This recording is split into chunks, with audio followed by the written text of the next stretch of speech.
بقالنا كتير مش بنسمع أي أخبار عن النجم الكبير عادل إمام، ولا بيظهر في مهرجانات ولا حتى بقى يشارك في السباق الرمضاني زي ما عودنا بمسلسلاته الجميلة اللي كانت قريبة جدا من الناس. يا ترى إيه الحكاية؟ عادل إمام نجم كبير مش بس في مصر، لا ده على المستوى العربي مفيش حد اختلف على حب الناس ليه والجماهيرية الكبيرة اللي حققها عملاق الكوميديا. ما تقدرش تراهن نفسك إنك تشوفه حتى لو بيتكلم أو مش بيبذل أي مجهود عشان تضحك وما تضحكش. ولأنه نجم كبير والناس كلها بتحبه، الناس بدأت تقلق عليه بسبب غيابه الطويل ده واللي ملوش أي تفسير، لدرجة إن في إشاعات طلعت وقالت إنه توفى واللي قال إنه تعبان. بس أسرته طلعت ونفت كل الكلام ده وطمنت الناس عليه وقالت إنه بخير وزي الفل. ومن فترة أسرة عادل إمام احتفلوا بعيد ميلاده وسط حضور عدد من نجوم الفن زي الفنانة لبلبة والفنان خالد سرحان والفنان مصطفى هريدي، وشفنا ليه كذا صورة معاهم. بس اختفى الزعيم تاني وما سمعناش عنه أي حاجة، وده قلقنا أكتر. ومن ضمن الناس اللي أعلنت في تصريحاتها إنها قلقانة على الزعيم كانت الفنانة مدلين طبر، اللي قالت تصريحات أثارت ضجة كبيرة لأنها قالت إن أسرة الزعيم حبساه في البيت وإنها بتتمنى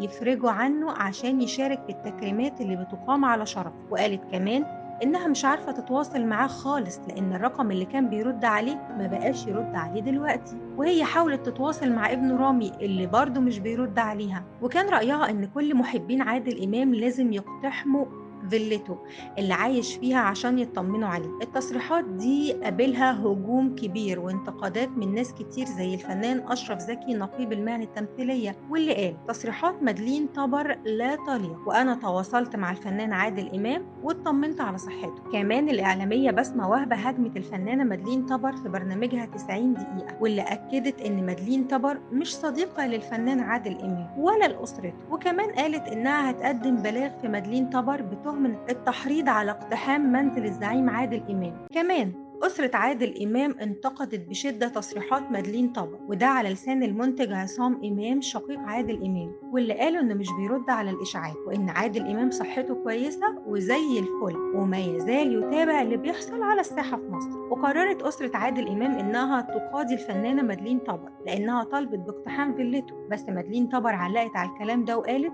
كل الاحترام والحب لأي قرار تتخذه أسرة الزعيم، لكني طمعت بمحبة إني أشوفه على المسرح وهو بيتكرم، وإن كل كلامها ده كان بسبب شوقها لإنها تطمن عليه. يا ترى انتوا شايفين مدلين طبر غلطت في تصريحاتها ولا هي عندها حق وفعلا أسرته حبساه في البيت؟ شاركونا في التعليقات.